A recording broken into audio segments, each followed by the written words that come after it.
We start off this trip at Amsterdam Schiphol on a lovely, nice sunny day. This is the main plaza at the entrance of the train station and the arrivals at the airport. So let's get inside and start off this trip. So some of you might be wondering why Schiphol again? Answer is quite simple.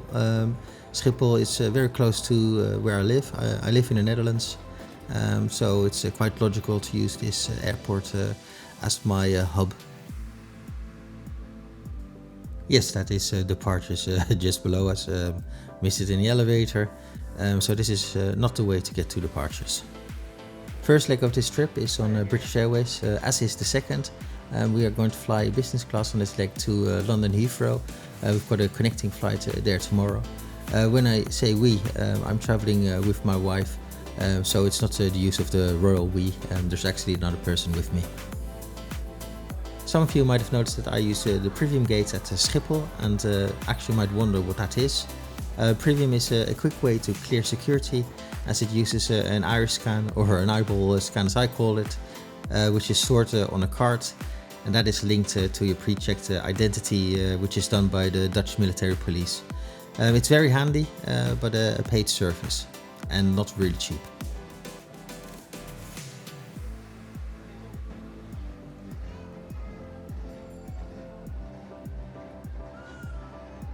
The British Airways lounge closed during the pandemic and didn't open again after the pandemic up until recently, when it is reopened and rebranded as a One World lounge.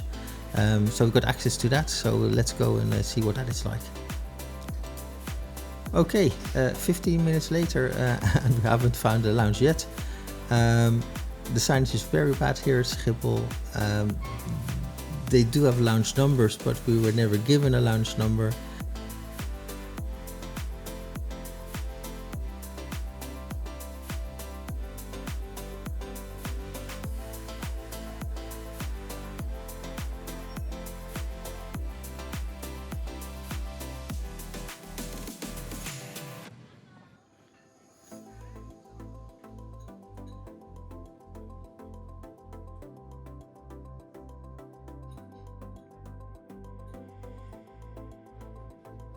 So here we go. This is the brand new One World lounge. It's in the same space as the old British Airways lounge used to be. I'm not sure if it's smaller or bigger or something has changed, although they've moved some walls around. The bathrooms are now on the inside, which used to be on the outside. I've also noticed some silence booths to work in, some open booths. Yes, and there's lots of different types of seats, so I'm sure you can find something that's comfortable. Another big change is the buffet. It used to be very limited food options in the British Airways lounge. Now there's a large buffet.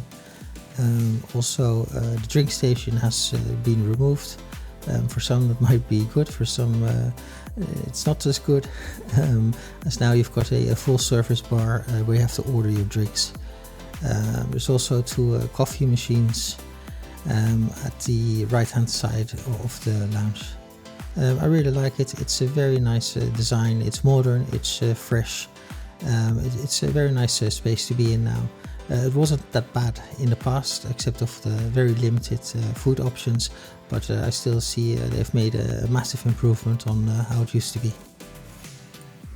Although just one thing, don't come hungry. I think I've just been served the world's smallest pie.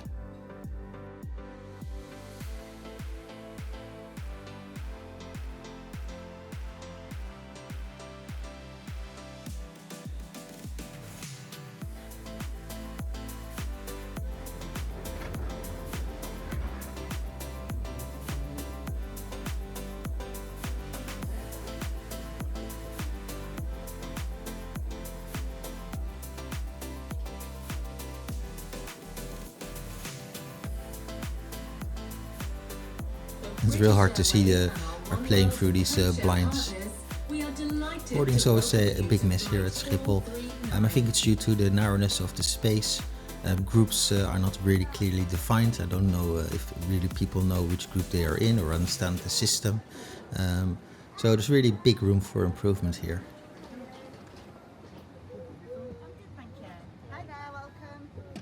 We are flying business class. On British Airways, they keep the middle seat blocked, and also they have a little table covering the seat. Legroom is just standard, just the same as in economy. Evacuation slides.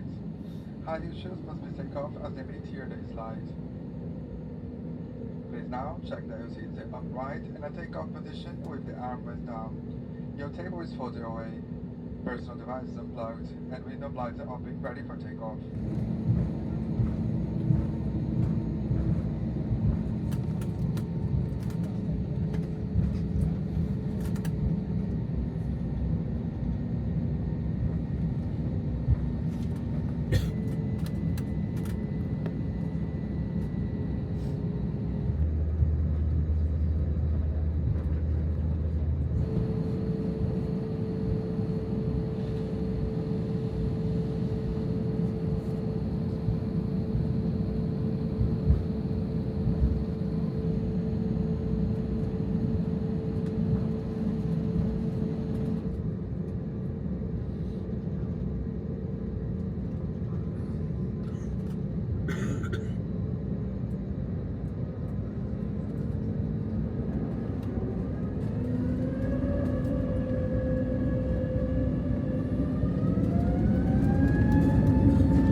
Even on this short flight, we were offered a small meal. I'm not sure if the top was missing from my sandwich or if it was meant to be like that. I got 3 miniature sandwiches, a warm scone with some jam and cream.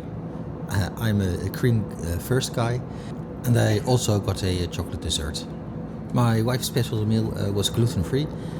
She got gluten-free sandwiches. They substituted the scone for a gluten-free bread roll with some butter. And she also had a strange strawberry jelly-like dessert. Not complaining. On a recent flight with Lufthansa in business class, which was 90 minutes long, she got nothing. So, well, this is a big improvement on that.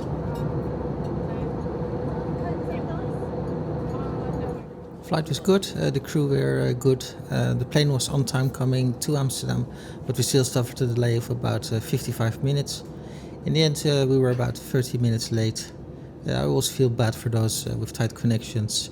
We fortunately were connecting the next day, so we had all the time in the world.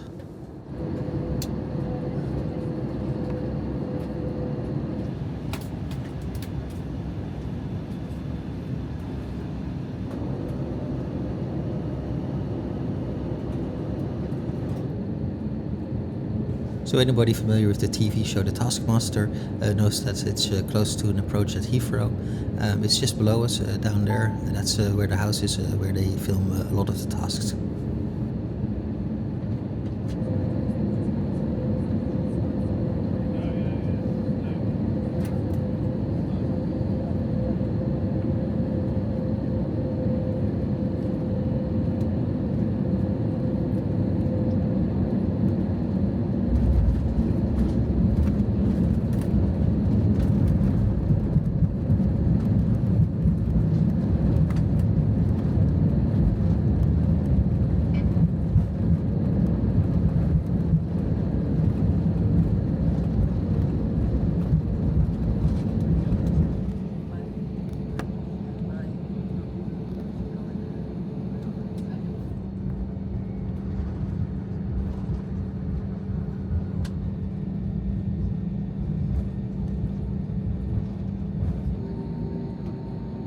Cabin crew Justin, are you on question?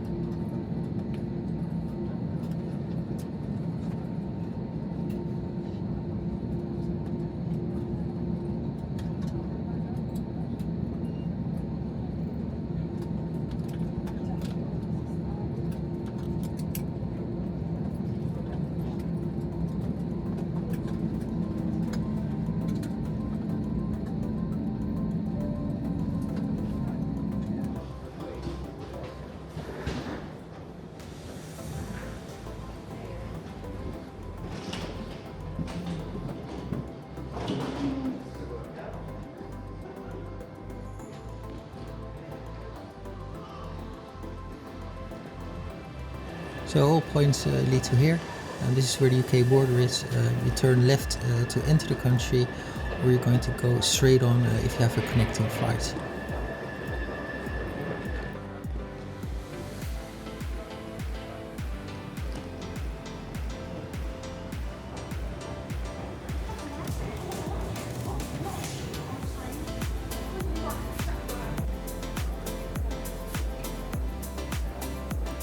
All in all, a good travel day. Despite the delay at Schiphol, in the end they made up about 20 minutes, so the total delay was down to 30 minutes.